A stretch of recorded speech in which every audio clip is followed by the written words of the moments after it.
Good morning, সুপ্রভাত। কেমন আছো সবাই? আমি তো মোটামুটি ভালো আছি, খুব একটা ভালো নেই। একটু ঠান্ডা লেগে গেছে, দুদিন ধরে বৃষ্টিতে ভিজেছি মিস্ত্রিদের সঙ্গে ওখানে, তো তার ফলে এই ঠান্ডা লাগাটা। আর এখন দেখো ত্রিধা স্কুলে যাচ্ছে, বাবা ওকে রাস্তা পর্যন্ত এগিয়ে দিতে যাচ্ছে। আর ত্রিশুকেও মানে আমার ছেলেকেও প্রত্যেক দিন নিয়ে যায়, নিয়ে যাওয়ার পরে ওখানে আধ ঘন্টা বসে থেকে তারপরে বাবা বাড়ি আসে। মানে রাস্তার গাড়িগুলো দেখতে না ও ভীষণ ভালোবাসে।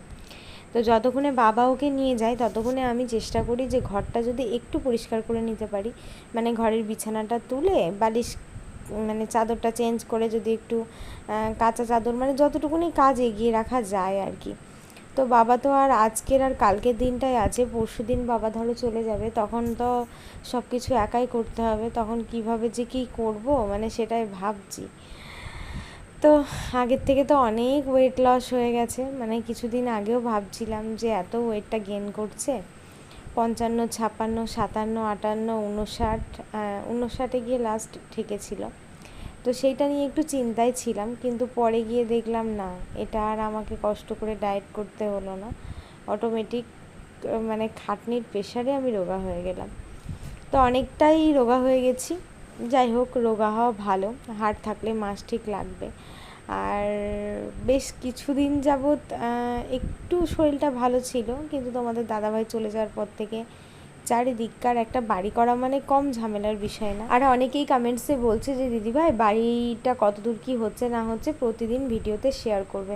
অবশ্যই তোমাদের সঙ্গে শেয়ার করব, কিন্তু প্রত্যেক দিন করব না, কারণ একটু একটু করে পর্যায়ে পৌঁছাক, একটু বোঝার মতো ব্যাপারে আসুক, তারপরে নিশ্চয়ই তোমাদের সঙ্গে সমস্তটা শেয়ার করব।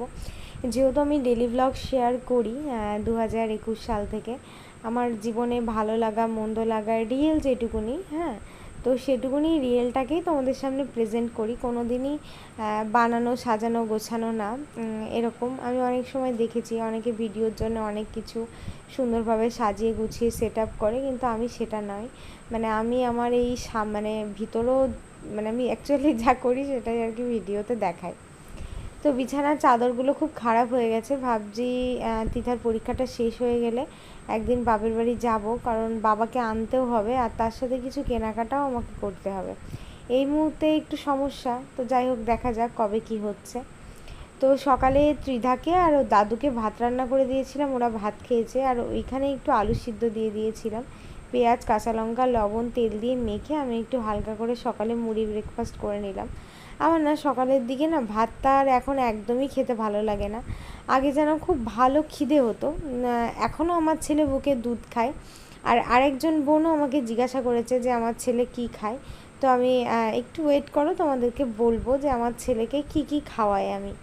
তো এটা হচ্ছে আইরির ডাল, আর তার সাথে আজকে আলু পটলের তরকারি, যেহেতু আজকে মনসা পুজো, তো ওই জন্য আর কি মাছ টাছ মাংস টাংস এইসব কিছু রান্না হবে না আজকে, একদমই নিরামিষ আলু পটলের তরকারি আর ডাল করেছিলাম। খাবার দুটো দেখতেই পাচ্ছ, দেখতেও যতটা টেস্টি, মানে দেখেই মনে হচ্ছে না টেস্টি টেস্টি হয়েছে, খুব ভালো হয়েছিল রান্নাবান্নাগুলো। নিজে করেছি বলে না, বেশ ভালো লাগছিল খেতে। তো সন্ধ্যাবেলার দিকে আমরা চলে এসেছি আমাদের রাস্তার এই পারে সামনের দিকে একটা দিদিদের বাড়িতে, ওদের বাড়িতে ছিল মনসা পুজো। তো পুজোতে খুব সুন্দর করে একটা প্যান্ডেল বানিয়েছে, ঠাকুরটাকে সাজিয়েছে, যথাযথ দুপুর থেকে পুজো আচ্ছারা সবই হয়েছে। আর রাত্রিরে সবাইকে খাওয়ার নিমন্ত্রণ করেছিল, তো আমরা এসেছি খাওয়া দাওয়া করতে। আমি দিদিভাই বর্ষণ, আমার বাবা বাবা বলছিল যে আমি যাব না, তো আমি জোর করেই নিয়ে আসলাম। আমি বলছি কেন, তো আমরা সবাই যাবো আর তুমি একা একা কেন থাকবে। তো এখানে একটা ছোট্ট করে ভিডিও করে নিলাম, বেশ যাই হোক স্মৃতি হয়ে থেকে গেল। আর পিছনে ওই যে বাবা। তো চলো এই ব্যাচটা উঠলেই আমরা খাওয়া দাওয়া করে নেব। তো এই যে জায়গা পেয়ে গেছি, এখানে দুজন ওখানে দুজন।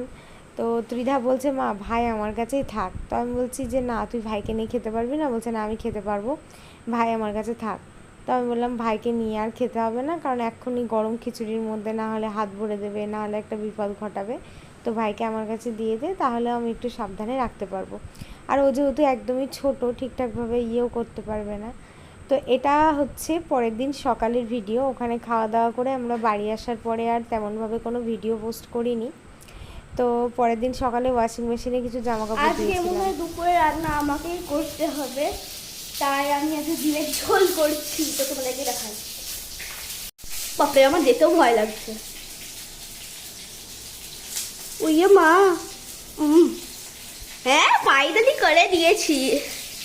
এদিকে ডিমের ঝোল হচ্ছে পটল দিয়ে আলু দিয়ে, এই যে ভাত, ছেলের ভাত, দুপুরের ভাত।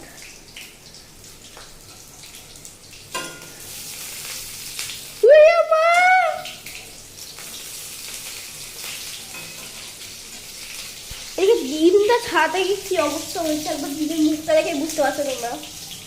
বাকি ডিমগুলো ভালো আছে, আমার ভাই ওদিকে ডিম খাচ্ছে। আর জানি না কি রেসিপি হবে। যেহেতু ছেলে প্রচণ্ড পরিমাণে কান্না করছিল, তাই ত্রিধাকে আমি বললাম, ত্রিধা তুই একটু মানে আলু পটল ভাজাটা নেড়ে দে, আমি গিয়ে তখন তরকারিটা করে নেবো, গ্যাসটাকে একটু কমিয়ে দে। তো রাঁধুনি চলে এসছে রান্না করতে, তারপরে আমিও দেখো ছেলে কোলে নিয়ে চলে এসেছি। পুরো ছেটানো, তোমাদেরকে একটু দেখাচ্ছি। জামা কাপড় তুলে একদম, এই যে আমি বিছানাটা না গুছাতাম তাহলে বিছানাটা ওরকমই থাকতো, আমি সকালে থাকতো। কই তুমি রান্না করছো, কই দেখি।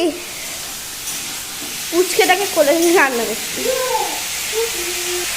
ডিম আসলে ডিমের তরকারি হবে, তাই ডিম হয়ে গেল। আর আজকে স্পোকেন থেকে এসে, মানে স্পোকেন যাওয়ার আগেই খেয়ে নিয়েছিলাম। আজকে স্পোকেন থেকে এসে মা রান্না করছে দেখছি। কি বেশ, হ্যাঁ ভেন্ডি তো সকালে রান্না করেছিল, এখন রান্না করছে ওটা ডিমের ঝোল। আর যাই না কি রান্না করবো, ডাল হয়তো রান্না করতে পারে আমার মা। আর ঘরের অবস্থা পুরো অগোছালো একদম, দেখতে পাচ্ছ। আমি যদি বিছানা না ঠিক করতাম না তাহলে কি যে হতো বিছানা বেচারার।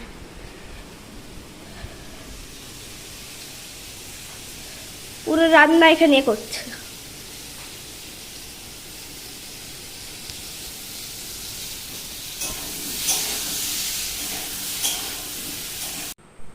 যতই সকালে ঘুম থেকে উঠি না কেন, যতই তাড়াতাড়ি কাজ করে নিই না কেন, মিস্ত্রি আসার পরে ওখানে একটু দাঁড়াতে গেলেই দেরি হয়ে যাচ্ছে। আর একটা ব্যাপার হচ্ছে কি, যে শরীরটা যেহেতু একদমই ভালো নেই, মানে বিশেষ করে আমার শরীরটা খুবই মানে খারাপ।